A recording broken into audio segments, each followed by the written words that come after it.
Hey folks, welcome back to the last part of our third of third promotional card video. Dan, can you take it away from where we left off? Absolutely. So we are in the home stretch here, but we're going to kind of go back in time a little bit. Decipher over the course of the last several years has been producing a variety of one-off cards for tournament foil or for tournament support, prize support, and convention support. So one of the things that they did is they made a set of three, and I don't have the third one with me at the moment, oversized promo cards. Dakaran, 2 of 9, and Admiral Riker. There's a fourth one that's a second edition card, which is one of the cards. But these were given out in primarily at conventions that Decipher had a booth at in 2001, 2, and 3. These are the Dakaran first card is one of the most rare cards in the game. A lot of collectors choose, because it's non-playable, to ignore that they don't have it and count it as not a complete collection or not required for a complete collection. Some of us have managed to get a hold of a few. There are quite a few anecdotes about the Dakaran only having been given away at 1 or 2 conventions, and someone seeing boxes upon boxes in a dumpster or a trash can on the way out because they weren't taken with. So that one's a hard one to find. The other 3 are not particularly hard to find. You can still find them pretty regularly. And there's also the not oversized, not undersized, but mid-sized Locutus of Borg card, as well as those 4, mid-sized Locutus. Right, as opposed to the standard card size. Yeah. So the mid-sized Locutus is still fairly easy to obtain, but not always available. The non-Dakaran oversized cards are usually still available either from Hills or from a variety of sources. Oversized Dakaran is one of the most expensive cards that you can find. It's hard to say what its current value is, just because so few of them appear on the market. Last few times I saw it, it was below JTK in sale price, but given how infrequently it's popped up since then, who knows what the current value of that card is. I've also heard tell of the difference between a signed and unsigned version of that card, and that I believe at the conventions it was distributed at, Vaughan Armstrong was present, so many people used it as something to get signed, and therefore, in a rare twist of fate, the unsigned version probably might even have greater value than the signed version. So it's a real strange one. From my experience, the unsigned one has not dropped in value since 2000. You just haven't been able to find it cheap ever. It also is the only card that I'm aware of that has Decipher's web address on the back. All of the other cards actually have the standard back, even the oversized ones. I to this day lament not, when I started getting back into collecting, I saw one for actually what would now I know to be a very reasonable price, but at the time was far beyond what I ever thought I'd pay for a card. And having paid much more for many more cards in the intervening period, I still lament that moment of not pressing buy now when I had the option 2 years ago to get it. Absolutely. So the other thing that showed up a lot during the 2000 and beyond is Decipher actually put out official tournament foil cards. They were given as participation and also prize winning for official tournaments. And those cards were on their own uncut sheet that came out in, I believe, 2000. That sheet had 5 copies of 24 of those cards and 1 copy of the 34th rule of acquisition foil card. These are the only foils that Decipher made for first edition that are not of rare or better cards. And so if you come across something and you recognize it as an uncommon from one of those past sets, it is a tournament foil if it's been foiled. And Decipher seemed to choose these primarily because they looked really cool as foils. But there were a few of them that may have been related to what sets were coming out next. I don't know because I wasn't involved in the tournament scene at that point. These are varyingly rare. You definitely want to get a hold of a 34th rule if you can. And you end up seeing, if you look at the top 3 most expensive Decipher cards for first edition, you're going to see JTK, 34th rule, and oversized Dakaran. Everything else is a noticeable chunk below that. Most definitely. Yeah, so JTK and Dakaran are in kind of a league of their own. They jump 34th, yeah, but hopscotch 34th every so often. 34th stands out significantly. It's definitely the third one in there, but it's a good 25% higher than the dual affiliation all good things cards, which dominate a lot of the cost filling in the end there. So it's one of those ones that's difficult to get. For me, I remember getting a notification from Category 1 Games that something on my watch list had come into stock, and that was the only item on my watch list. And my signal was pretty bad in a hotel room, and I gave my child a chocolate bar and put it in front of the TV so I could run out to the balcony to get signal to buy that, because I knew that I hadn't seen it available at almost any other time for a long time. So that's a card where, although the prices I've seen it go for in the last couple of years are just, as I said, about 25% above dual affiliation TMP cards, I don't really know what the current market value for that foil is. I know there's a lot of people looking for it. When it comes to the values of the others, they spread, most of them are quite a bit lower. So somewhere between your sort of mid-level DS9 rare, which seems to be, for some reason, my metric for many of these cards at the moment, up to about, ignoring the 34th rule foil, up to about the sort of 3 or 4 times that cost. The Batleth is very cheap and very available. Plasma Torpedo is very available. But what is almost impossible is a sort of grading sense on many of these things. I've almost always seen them for sale at lightly or light played instead of mint. And I'm not sure if that's a question of manufacture, transport, or how they were given out, or people using them or not. But it's definitely something where many collectors get a little bit more forgiving in terms of card quality, especially if they've been trying for me, I was pack fresh for most of my collection. For these ones, I took what I can get that looked good. Yep. The ones that I've had in my possession had a bit of warp, kind of along the short side of the card, whereas things like Mirror Mirror tend to warp along the long side of the card. Johannes, do you have insider knowledge of the tournaments and their affiliations with these cards? I wasn't playing actively at the time these were given out, so I only got them later on in my career. So I can't give you any insight on that. I'm sorry. Some of them, I mean, I know Bajoran Wormhole is one of the rarer ones as well. It's one of the most beautiful in terms of foiling something that looks interesting. And I assume, I mean, there's no reason one, unlike the oversized cards, there's no reason one couldn't play these in decks. It would be sad if you did by today's standards of collection, but they're playable. So the ones that I included in decks, tournament foils, were the ones that actually stayed on table prominently. So doorways and other seed cards that stay on table, that don't get shuffled, and that can be presented in all their shiny glory. So I had the alternate universe door and the Q's tent, and was of course the mission, the patrol neutral zone mission.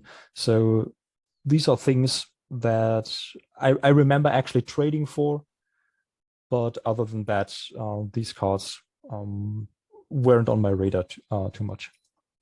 There's definitely an overrepresentation of some of the earlier cards which saw a lot of use. So for example, that trinity of Kevin Uxbridge, Amanda Rogers in Q2, the Kivas Fajo download mechanism, the Gentronic replicator, all of those are ones that we called out specifically in our earlier videos. And then the Borg Cube card is often quite in demand. Again, it's one that works well, that gives the card an extra pop on that sort of front. And then a strange collection of DS9 and Dominion dilemmas up at the top.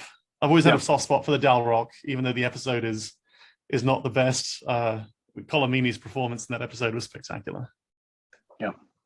I think it's mostly because of the metallic colors or the effects on the Berserk Changeling, and also the the dice that maybe were better for foiling purposes than others. Also would explain the lack of preparation. That I think that looks really good. And like I said, these were printed in I believe 2000, which means that they knew what themes they were planning on for themed tournaments and releases in the near future. And so having some DS9 themed things, because they're still in the middle of the DS9 blocks, basically. This is right before Voyager. So you were going to see a lot more of those early on. It's definitely a buyer beware. I know this is one thing I originally thought I'd never try and complete these because of the cost of 34th rule. And then I found a bunch of them at a reasonable price. And once I started down the dark path, forever to dominate my destiny.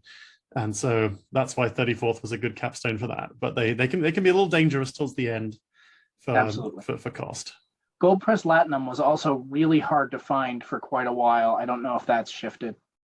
Yeah, I think Bajoran Wormhole, Gold Press Latinum are the harder ones of the non-34th, and then Borg Cube comes in there relatively close behind. Yep. But if you want Batleths, you're set.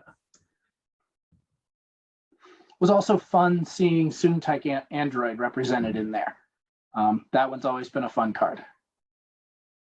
So that moves us to the set that many of us have been waiting for, which is All Good Things. This is the last anthology release that Decipher did. It comes with 41 promo cards, including the USS Jupiter. It comes with a starter deck 2 and 10 reflections packs. It also comes with the first Decipher issued complete checklist. And for quite a long time, that checklist was the end-all be-all. It included the errors and corrections that we knew about at the time. It included the error and correction in Q. It included a lot of those pieces. So it was a really good reference. The things that we've found since seem to be things that Decipher either didn't know about or lost track of. Things like the starter deck 2 multiple dates. This is the only way we are guaranteed to get a 2000 dated starter deck 2, because they ran out of the 98s and needed to print more for the end of the second anthology print run. So by the time they ran these, the only starter deck 2s they had in their warehouse were the 2000 dates. 41 fantastic promo cards, a lot of tying up broken links, a lot of fun characters or fun personas that we hadn't seen before. Just a lot of fun stuff here, and extremely pricey. It was expensive at the time, and there was a brief dip, and then it just hit the roof. Yeah, I've got a lot to say about this set in terms of cost. We've heard the anecdotal stories of it being relatively cheap for the lucky few who found it in like EB game stores because it wasn't released to the general population of game stores typically at the time, and the game was in its end phases. So I've heard tell of folks who found multiple sets of it just in the discount or ignored sections of game stores. To give you a sense of what it costs today, I mean, even the box and insert alone cost more than many high value cards. A sealed set of this is definitely it's probably the most expensive thing from the game you could buy. That's a one singular thing if you count it like that. Economically, it probably would be sensible in many ways to actually try and buy this as a sealed set, given what comes with it, and given that the cost of the individual cards together can be greater. But even though I knew that intellectually, I couldn't do it because I couldn't put that much out there at once. So many people, including myself, built this up card by card over a period of time, not because that was the wise thing to do, but just because they didn't want to outlay that much money for one thing at one time. So I think this is one of the, it's kind of like with the motion pictures, in that it may be more cost effective to buy a complete set than build it card by card, but people don't want to invest the kind of capital that takes. When it comes to value, there's quite a range, because I think a lot of people are buying it card by card, and for different reasons. There's quite a range of values. So the cheapest is bluegill infestation. You can usually pick that up. But even then, the cost of that is going to be the same as like a white border defiant or something that we've mentioned before, being anomalously high. Your top cards are going to be your Colonel Kira, your Admiral Janeway, followed by your Christopher Pike, and then dipping into the Morale Paris and Federation ship cards. The Reklar has seen a decent increase in recent times as well, but every card, they said, even the lowest card, even the lowest value card has some decent value. Even the environmental suit, being an interesting piece of equipment to stop a character from being killed, also sees a fair bit of interest there. But it's a set where people are almost always looking for singles, because it is just too difficult or too expensive to swallow the bitter pill of trying to buy it all at once. With the now rising cost of reflections as well, those 10 reflections packs inside suddenly also add value to buying it as a sealed set, along with the value you derive from the 2000 dated starter deck 2 cards. So really, cost-wise, it's just a nightmare. But it is a beautiful set, and there's so many wonderful things to see. As you said, loose ends tied. The ones that stand out for me specifically, the Admiral Riker card, which appeared way back as a white border promo in Dominion, and then again as a foil card in Reflections, now actually gets its normal sort of standard card release. A thing that I've been running with for this whole series, when you talk about infrared trim, giving barbering and the barber pole a reference, and several other cards which are referenced or discussed in previous releases, finally seeing a release in this. So it really is just a wonderful set. Johannes, please tell me if anyone plays with these cards, they do so with the utmost of care and respect. So if they play with these cards, a lot of these cards are, to me, very unexciting, because they were mostly included just to fix that broken link without adding anything in particular. For example, the Rikla that you mentioned, to me it's another Cardassian ship, but it doesn't stand out in any way. Whereas the USS Pegasus has the special download of the phased cloaking device, so an artifact that you normally would have to get by completing a mission, but since it's called out by name here, you can actually download it, making the Pegasus a quite versatile ship here. So that's certainly one of the, compared to the regular, much more interesting. There are certainly some very good cards there. Christopher Pike, Admiral Riker, Admiral Janeway, all very playable. Yeoman Rand with the special download of File Mission Report is a good way to score 5 points. One of the cards I see quite a lot is the Tsunkatsu ship, which can be downloaded by Penk. And ships usually require you to invest the equivalent of a card play, especially the big ships. And Penk lets you download it.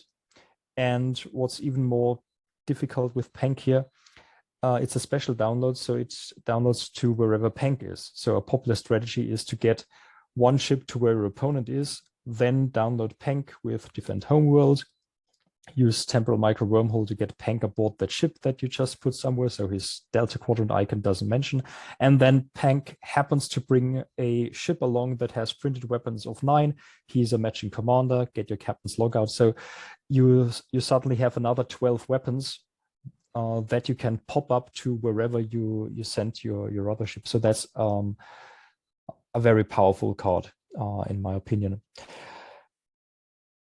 Most of these cards I never bothered to get. The few cards that I actually purchased were the Baku cards that can play for free to Insurrection, especially Anish with her twice per game may nullify and interrupt game text. That can still be useful. And also Sojev and Tornell have quite good skills. You can play them for free. So these cards made a lot of sense. And also cards like Kobayashi Maru Scenario, which is a kind of pseudo dilemma with a similar effect, but with the advantage that you can seed it after the dilemma phase, after you have seen where your opponent is setting up outposts and so on. So it's a bit more flexible in that respect. I was quite amused to hear that Bluegill Infestation is one of the cheaper ones. That's a card that I've always been fond of. It's a +5 bonus to certain personal strength-wise out of the gate. You can achieve that by setting up a way to get hand weapons, but I've always liked to have bluegills running around, not because it's a super game-breaking effect, but just for the fun of it. And I think something that needs to be mentioned here is that Decipher didn't only fix broken links, but also try to address some of the rules issues. And the elephant in the room there is the shapeshift inhibitor. I'll just read you what it says on the Trek CC archive there. Widely considered the most problematic card in the game. It addresses a serious problem, the one of personal downloads, but addresses it bluntly with massive collateral damage. And worst of all, it doesn't effectively solve the problem. So that was something that happened quite a lot at the time, that people used all these escalating downloads that we have mentioned over this series, that you can use that card to download something, you can use that card to download something at the start of the game, and then you had a huge first turn with a lot of resources already in play. And Shapeshift Inhibitor is a card that Decipher came up with that put some cost on this, that you had to lose hand cards to do that. But it didn't work as well as they hoped it would. And I remember a lot of controversy about this card. And in the end, in the virtual era, they settled on the general spirit of dialing down the initial speed of the game a little bit, but not with that mechanic where you're punished. Rather, they now implemented a limit that said you may only download personal once per turn, not 5 or 6 at the beginning of the game, but rather once per turn, but you don't have to pay that cost that Shapeshift Inhibitor called out there. And there was also a smattering of cards that are simply quite interesting in the 8 Clone Colony mission, which I found a nice effect. When you solve may download a copy of a personal in play. Clone Machine was very powerful, overly powerful. Here you have the spirit of the Clone Machine, but on a much more limited scale for just one personal, which I found quite interesting. And there was something else that I wanted to mention. Oh yes, there is Stratagema. So that is a late card that gave you some protection at homeworlds. We had Defend Homeworlds that was overpowered in the sense that it could allow you to download your entire deck if you're attacked, whereas Stratagema simply says, no, you may not be attacked at your homeworld, which again, some people found to be quite a big shift, because space should be a challenging and a dangerous place, and just outright banning all battle there is something that, if I remember correctly, some people did not accept. And at the same time today, you will find people that say, no, we need homeworld protection. We need some place at least to be safe. So opinions differ. I've just been looking at this set again while we've been doing it, and it just makes me smile every time. There's just so many wonderful things, especially seeing, you mentioned Christopher Pike, seeing these little moments of Trek lore from very specific places, the Yeoman Rand cards, all of these things. Yeah, even if it may not be great for playing, it's just it's always a good set to look over on that front. And even things like Treacherous Advice, just thinking back to the first time watching, Way of the Warrior and their little conversation, which I looked up the translation for it as we were speaking. So Martok says to Garon, they fight like Klingons, and Garon says, well, they can die like Klingons. And I thought it's just the little moments that stick out in my mind from the series as well as from the card game for this. And also, this is one of the things where Dan and I first interacted with cards, in that we traded several mid-value cards for the Aid Colony mission, I believe, at the Star Trek convention last year. And then Trust Established I traded you a stack about half the length of my arm for three AGT cards, and I still think I came out the better for the trade. So thanks for that. That was the seeds of that also made the expense less bad by being able to trade for these kind of things. That made a huge difference to me being able to finish that set. Yep. That's something I've always loved doing. Is I'm perfectly happy to trade an armful of low value rares for a couple of high value rares, because in the end somebody needs everything. The only stipulation was no missions, as I recall. Yes. Well, partially because I was still filling out my to be autographed box. So I wanted people that I was going to go and then get autographed later on. Have you ever had any of these cards autographed? I do. You do? Okay. I have Colonel Kira signed. I got that one done in person. And Treacherous Advice, I have both Bob O'Reilly and JG Hertzler on, which is definitely one of my favorite ones. I could also imagine a shapeshift inhibitor being worth a signature, because it's a wonderful Garrick moment in his character development throughout that series. That's a great one too. Yep. On the list. And also Nemesis text cards, because of the era in which this came out. Is this the only Star Trek Nemesis card, Dan, do you know? This is the only Decipher produced Nemesis card, I believe, with Empathic Touch. And that is actually in the mail to someone who's getting that signed by Ron Perlman at Vegas this year. So I'm excited about that. So that brings us to our very last Decipher produced set of cards. All Good Things was produced in 2003.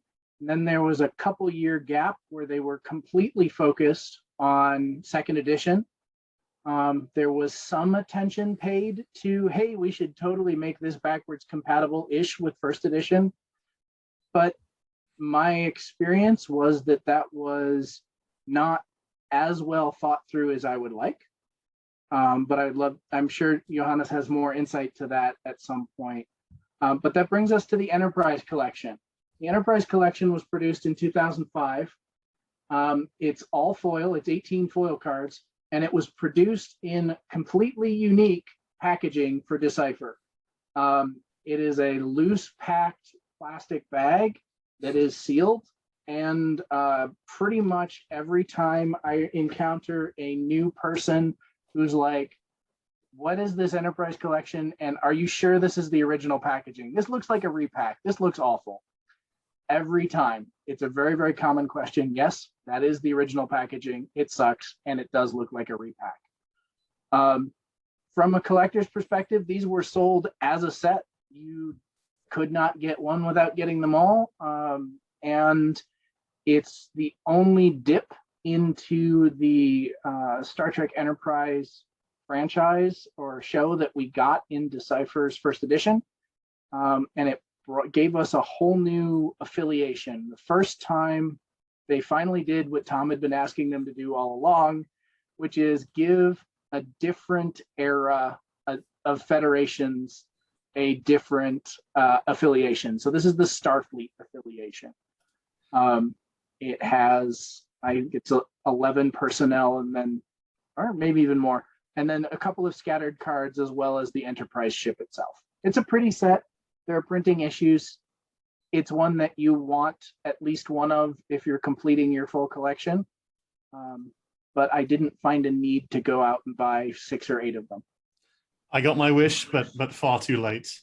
I do kind of like the way it's, people say this is only really playable, you know, that this faction is only playable in the virtual era when it was greatly expanded. But I love the sort of theme of really the only thing you could do with this faction is load everyone up onto everyone who was on the ship onto the ship and go out and try and solve missions. Die at missions. Yeah, and that's basically it. But there's something sort of thematically appropriate about that for the Enterprise series.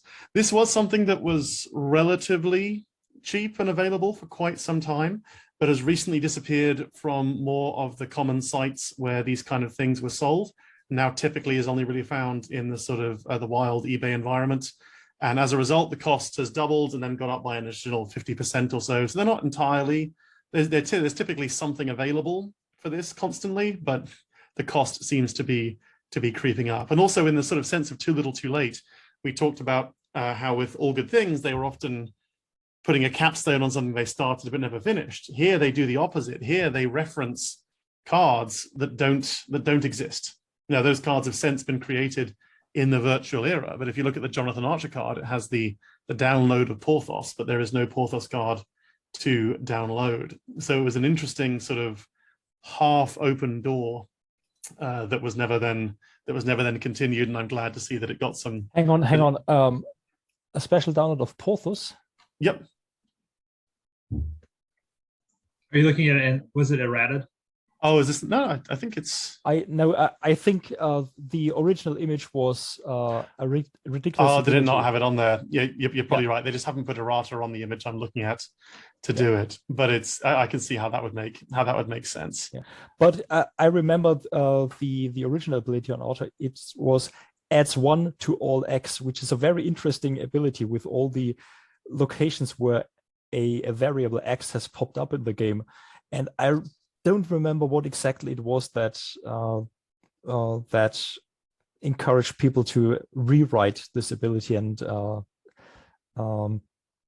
basically give errata to the card. Might be somebody found a ridiculous use where adding 1 to X did something quite powerful, or maybe just created rules issues. I don't remember what it was, but I actually found this a nice quirky ability. I remember for the enterprise cards, it was the same, and they made that viable by increasing its attributes by 1, I believe, for command level Starfleet personnel from this set. So that way, even though your one little ship is no match for a 2 or 3 TNG or a Birds of Prey, it's still sort of fun to be able to make it just put your crew on the ship and head off into space. Yeah, it originally didn't have a limit on it, and I think that was actually one of the first ways that people try to play the Starfleet deck, that you just load up the Enterprise, and since it had no upper limit on how high you could boost the attributes, just try and get all your command stars out and do some damage with it. Since it's not Federation, so it wasn't limited by the Federation attack restrictions. So actually, it might have been. I'm not sure whether they actually gave out a rules supplement or anything with that. It's also a set of cards where almost every single personnel has either once per game or a special ability based upon their character. So they're all in that sort of, we mentioned this at the beginning of the promo videos, and when we talked about second anthology, here many of the characters do as well. The only exception being Novakovic, I believe, is the only one who doesn't have an extra piece of text. But he has the fantastic lore that helps him get by so many dilemmas. He's a cook, a bartender, a waiter, a fan club president. President is the keyword here, and he's even a senator, a student senator. But in game purposes, he's a senator, which is needed for. So I think it was actually only office of the proconsul or whatever, but in theory, he is a senator, in case that comes up. So they just loaded his lore with lots of gameplay relevant terms there. Much like, who's it, Yeoman Rand, who counts as a captain because she was captain of a student sports team or whatever, but she qualifies as a captain. That's fun. It also has one of my favorite characters in this particular set, Max Forrest, which is the only time we see Vaughn out of alien makeup on screen for Star Trek. Mm-hmm. And it's been a lot of fun being able to go and get that signed and have him signing that along with all of his alien cards. Yeah, he has the download NX ship as well, which is useful if your objective is to, if that's at the bottom of your deck, you're in trouble if you're playing this. Right. Version. Yeah, and that's why he has the security, because then you have guaranteed access to him with Defend Homeworld, which you can seed. So you're guaranteed to get your Enterprise out. There is a market for singles for All Good Things, as we talked about, because of the high cost of buying them all at once. For this set, most people tend to come across it as a complete set, but there's a few people who've opened them up and have been selling them separately. So they are available in both formats still. You I definitely think- see Yep. folks seeking Yeah. the NX01 Enterprise for their Enterprise frame. It makes a nice 9-card page if you include this Enterprise as well as the TMP, AU, all of the different Enterprises. This one makes the 9th card. It's definitely what I get asked for most when I say I have singles from this collection. Certainly, yeah. There's a lot of the others aren't going to be too much in demand, but they would make good autograph fodder in that Absolutely. sense. I think I bought a dozen or so of the temporal shifting event because that is quite an interesting card, and that really only makes sense to play in multiples. It's kind of the Kivas Farjo, but it also has the offensive use. You may play it on an opponent, and if they can't discard an alternate universe card, then they have to discard 3 other cards. So that can actually be a quite brutal ability. I remember one game against a good friend of mine where he was relying on Handshake to replenish his hand. So he needed to get to 4 cards in hand in order to use Handshake. And I was playing this. It was meant as a draw engine for myself, but I ended up playing it on him to keep his hand cards down. And in the end, it was just a crawl because I couldn't make much headway. Neither could he. So for a while, we were back to play 1, draw 1, like in the good old days. Awesome. Anything else from Enterprise? I really wish, and this was one of the things I was most excited to see when I started browsing through the virtual cards, was seeing all of the Enterprise cards that they made. They did a nice solid block of them to pull in from the show. It's been really nice. I wish they had done more. Enterprise is an underrated show, and they did some really good things, especially in the later seasons. Yeah, I completely agree. I think it's one of those, as much I wanted more of the show, and I wanted more cards from the show to add to this collection too. Well, that wraps up our fixed promotional card content. Thanks so much for watching our video series all the way up to this point. If you're still here, we're planning some additional content in a future video. Hope to see you then.